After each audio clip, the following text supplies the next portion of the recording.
Now, I want to tell you guys about loans and grants you can get.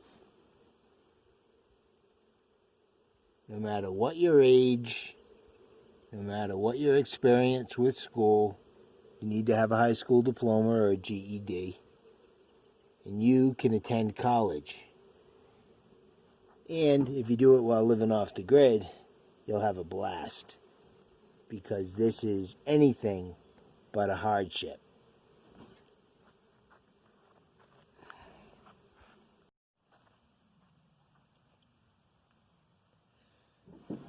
The first grant you can get is called a Pell Grant. And that grant, by its very name, grant, means it's not a loan. You don't have to pay it back.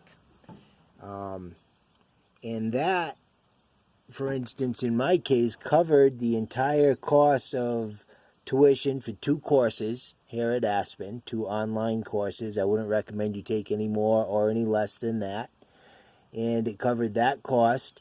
I had to pay for about $150 in books out of my pocket, and I got a rebate of $600 for living expenses on that. And that's just the tip of the iceberg, because we're also going to talk about loans, student loans.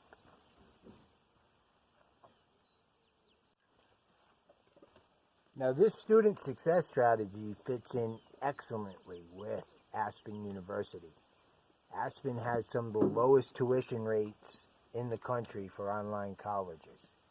So you'll have a lot of your student loan money and grant money left over to live on. About $10,000 a year.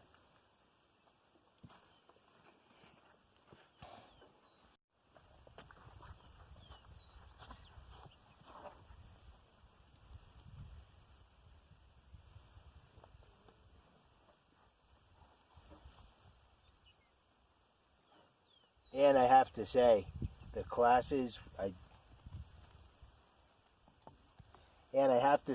just finished up my first term, and the classes were outstanding. Ow! You bite my ear.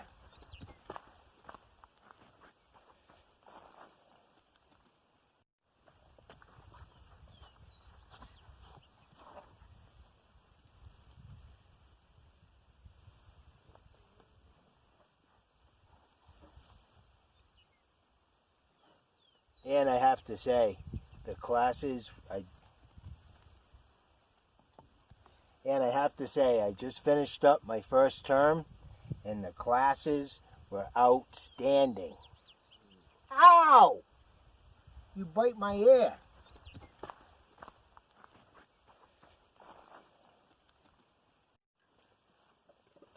Now, this student success strategy fits in excellently with Aspen.university.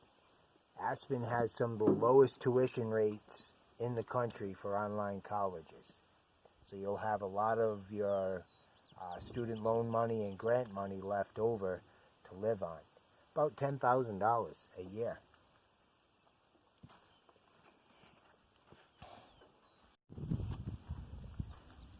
Now, you're going to have to fill out FAFSA forms. Don't worry, there's nothing to it. It sounds complicated, like some kind of doing taxes, but it's nothing like that. It's very, very easy, and it's easy to get help if you get frustrated or get stuck with it. A very important thing to mention about the loans. When I first heard about them, the first thing I thought of was credit score. And my credit is so bad, if I even apply for a loan, I could get arrested for attempted robbery. So that's not something you have to worry about. No matter how bad your credit is, it doesn't come into play on student loans. Now, if you're worried about borrowing money from Uncle Sam, don't. He borrows money all the time without a plan to pay it back, except for borrowing more money to pay the juice on the money he borrowed that he's probably going to default on. Not saying you got a plan to default. And now we're going to talk about a plan to pay it back, which includes a law by President Obama that says you only have to pay back 10% of your income towards your student loans. So, quiz. What's 10% of 0? 0. If you're worried about the relatively high interest rate of around 6% on a student loan, don't. Another thing not to worry about. In fact, this isn't really comparable to mortgage interest rates, for instance. It's more of an extra put on to the student loans for those students that are going to graduate into very high-paying jobs and will have no problem whatsoever paying back their student loans along with the interest on 6% on top. And that makes up for people like myself who will probably go down for his dirt nap before he pays off half the principal. Hate to say it, but it's a fact. But here's the thing. Don't let me lose you, okay? I'm going to explain some stuff. You can get a position that Aspen.university or another college could train you for that is usually with a charitable organization or a government outfit. And in exchange for your service, which you get paid for, they cancel out a balance of your student loans. And there's a special program especially for teachers. So teachers are those aspiring to become a teacher and do something with the knowledge you're going to get by living off the grid and going to college. What better thing to do with your education than to share it with others?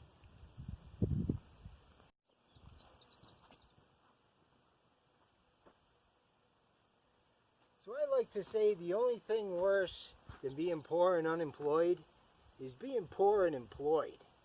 And that's happened to me a few times over the last 11 years.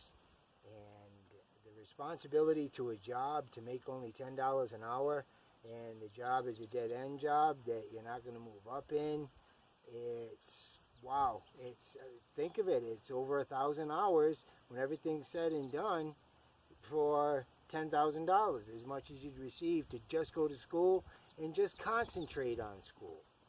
So that's the one thing. The other thing is that it's much better to be underemployed at $25 an hour than at 10. And worst case scenario, if you get a professional degree and can't apply your profession 2,000 hours a year and part-time it, or, you know, it's just, you remember you're a better person and you can help to improve others through what you've learned. What you went in debt for comes around 360 and gives right back, even more than the government could if they gave that money directly to people in need and you weren't going in between. And the government knows this. This is why it sounds like a shady deal that's screwing the government. And if you want to think of it that way and it helps you sleep better and study harder, all the power to you. But the government knows what's going on, and they encourage people to do this. And you're leaving jobs opening up for other people who may be more in need. And you're not rushing into things.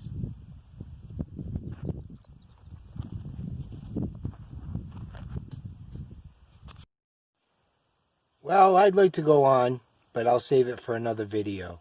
I wanted to give some self-defense tips and some more living off the grid tips in the way of safety and food preparation and all sorts of exciting things.